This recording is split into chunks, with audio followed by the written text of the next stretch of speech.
Good evening po sa lahat. Nagpapasalamat ko sa Panginoon na nakarating ako ng maayos dito sa bahay. At yun ang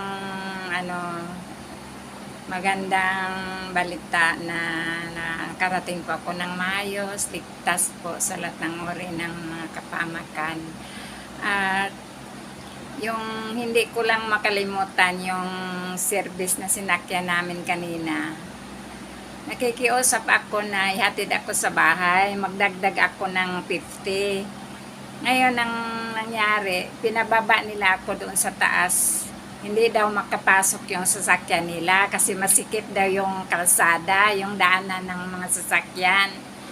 Kaya sabi ko, bakit yung mga delivery na delivery ng mga package galing sa ibang bansa, makarating man ito, makapasok man sila, ang laki-laki yun. Ayan ang iniisip ko, siguro wala silang pagmamahal sa akin, yun.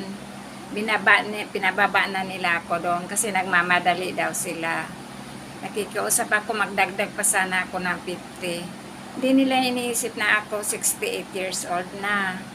Kung isipin nila, magulang ako, mga anak ko lang yan sila.